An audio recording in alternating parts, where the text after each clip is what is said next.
AI Twitter is abuzz with a discussion of a new AI scientist that claims that it can do 6 months of work in a single day, and which it says made 7 novel discoveries in recent months. Welcome back to the AI Daily Brief. As we sit here antsy in the Gemini 3 waiting room, there is a big discussion going on right now in the AI community about this new AI scientist called Cosmos. Now, if you spend any time in and around the AI community, you'll know that one of the big promises that all the big labs talk about all the time, and which Sam Altman from OpenAI has a particular penchant for, is the idea of AI advancing scientific research and doing so in some independent or mostly autonomous fashion. For as long as I've been paying attention to Altman's comments on AI, the scientific discovery use cases of AI have been the thing that have seemed to drive him more than any other. He wrote about this back in June in his post called The Gentle Singularity.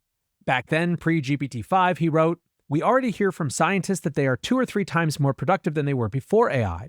From here on, the tools we have already built will help us find further scientific insights and aid us in creating better AI systems." He's reiterated these themes in basically every interview he's done. When asked recently about his AGI definition, he said when AI can bring completely new discoveries. And he added, "But you see all these examples now on Twitter where scientists in these different fields are saying it made a small discovery or came up with a novel approach or it figured something out." Basically acknowledging that you are seeing more and more the first glimpses of AI for scientific discovery. Perhaps this is why OpenAI's former chief product officer, Kevin Weil, began OpenAI for Science, with the goal to build an AI-powered platform for accelerating scientific discovery. And so with all this as background, I noticed, as many did over the weekend, that Altman himself had tweeted about this new announcement for a thing called Cosmos from Edison Scientific.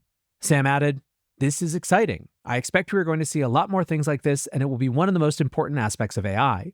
Congrats to the Future House team." So what is Cosmos? CEO Sam Rodriguez explained it like this. On Twitter/X, he posted, "Today we're announcing Cosmos, our newest AI scientist available to use now. Users estimate Cosmos does 6 months of work in a single day.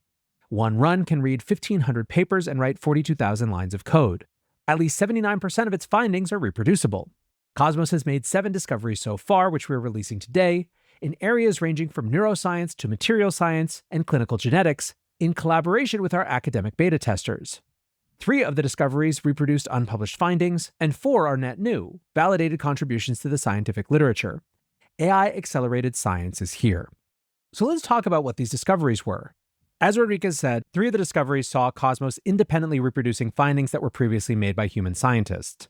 In the first, they write, Cosmos reproduced a claim from a then unpublished manuscript using metabolomics data, identifying nucleotide metabolism as the dominant altered pathway in hypothermic mice brains. The second discovery related to perovskite solar cells, which are a new lightweight, low-cost solar technology that has many benefits, but which is very sensitive to moisture. Cosmos confirmed that humidity during heat treatment is the key factor in how well they work and found a fatal filter point, above which a certain amount of humidity the cells fail. In the third discovery, Cosmos found the same mathematical patterns in how neurons connect across different species. Now, in the next 4 discoveries, Edison, which is the company behind Cosmos, claims that Cosmos made novel contributions to the scientific literature. The 4th discovery was that Cosmos found statistical evidence that higher levels of the enzyme SOD2 may help reduce heart tissue damage in humans, which supports earlier findings seen in mice. In the 5th discovery, Cosmos used large genetic datasets to propose a new molecular explanation for how a specific genetic variant may lower the risk of type 2 diabetes. In the 6th discovery, Cosmos created a new method to map the order of molecular changes that lead to tau buildup in Alzheimer's disease. Finally, in the 7th discovery, Cosmos found that the neurons first affected in Alzheimer's show reduced expression of flippase genes as mice age, which may make those neurons more vulnerable. Now, not being a scientist in any of these fields, I don't really have any sense of how significant these discoveries are. And obviously, now that Edison has gone public with this, I presume that lots and lots of scientists who are in these fields will go actually dig in and validate it for themselves.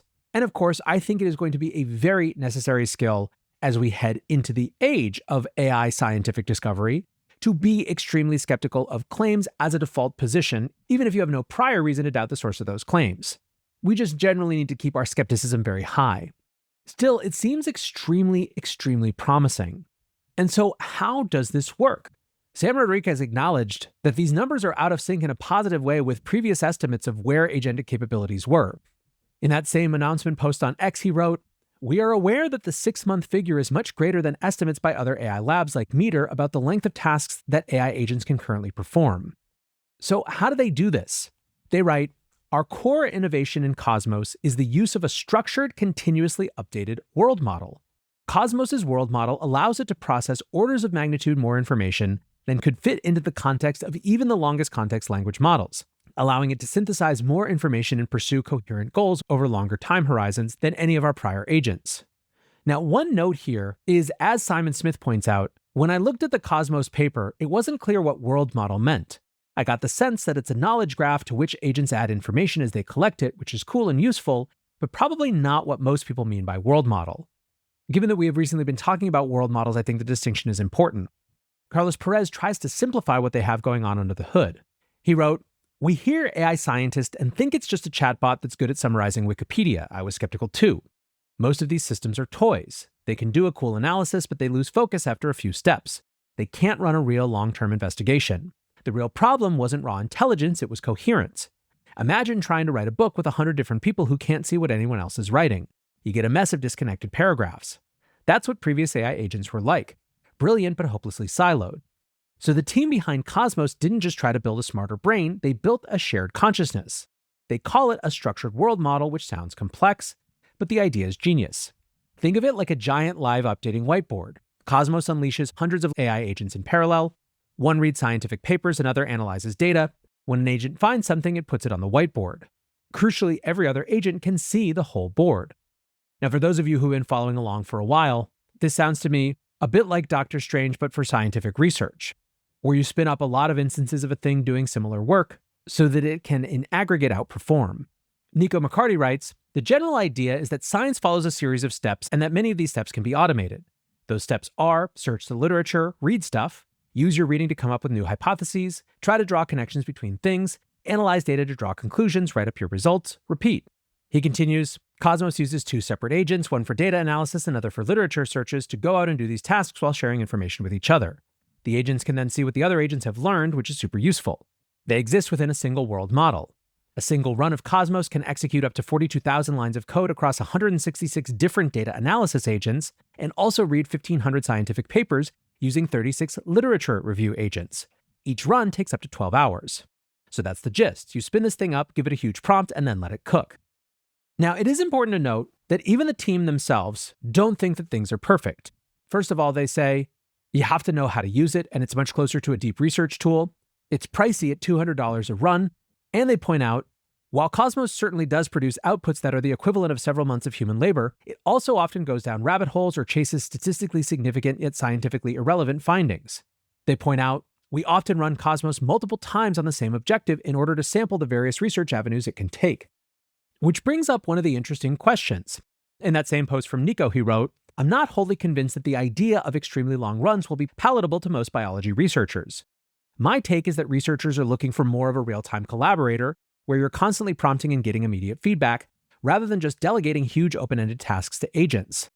Now, this harkens to me to the conversation that I had with Swix a couple weeks ago about the autonomy spectrum when it comes to coding agents. One of the things that we are figuring out from a user experience expectation standpoint across all these different domains of AI uses is to what extent people want really fast real-time collaboration versus agents that go off and do things on their own. That balance is going to be a toggle on a spectrum, and it's not exactly clear for different use cases what the optimal combination is going to be. Andrew White, another co-founder of Edison Scientific, responded to that and said, love the pushback on autonomy versus interaction. It's something we struggle with internally. It's cost prohibitive right now, but I would rather run 10 Cosmos jobs and then choose or edit the analysis I like, rather than agonizingly try to tell an agent exactly what to do. Now, what about the claims of the 6-month estimate? In their blog post, they write, the most surprising part of our work on Cosmos was finding that a single Cosmos run can accomplish work equivalent to 6 months of a PhD or postdoctoral scientist. Moreover, the perceived work equivalency scales linearly with the depth of the Cosmos run, providing one of the first inference time scaling laws for scientific research. They say that they were skeptical when they first got the results, but then share why they think it's valid. So how did the methodology for collecting this actually work? Basically, this comes from estimates obtained from polling Cosmos's beta users. The beta users would give the team a research objective, they would run Cosmos for them, give them the outputs, and then poll them on how much time they estimated it would have taken them to come to the same conclusion. They write the average across 7 scientists was 6.14 months for a 20-step Cosmos run. Of course, they point out human estimates of time saved are intrinsically suspect. And Nico has an issue here as well. Nico writes, the paper tries to quantify the time it would take for a human scientist to complete the work that Cosmos performs, but I find it a bit hand-wavy. They say it takes a typical researcher 15 minutes to read a paper and 2 hours to write a Jupyter notebook for data analysis, and since Cosmos can read 1,500 papers per run, it offers huge time savings. But, he continues, human scientists don't need to read hundreds of pages to make a discovery. The best scientists have an innate ability to triangulate to innovation, find the right combo of papers and discussions that enable them to make conceptual advances. This seems difficult to replicate. The team at Cosmos agrees at least in part, writing, human estimates of time saved are intrinsically suspect. However, they point to 2 reasons they think that Cosmos's work packages do actually equate to months of scientists' time.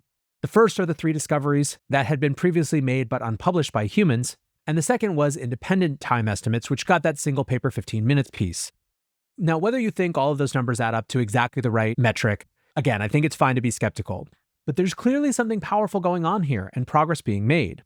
Computational biologist Zachary Flamholtz wrote about his use of the tool. His conclusion?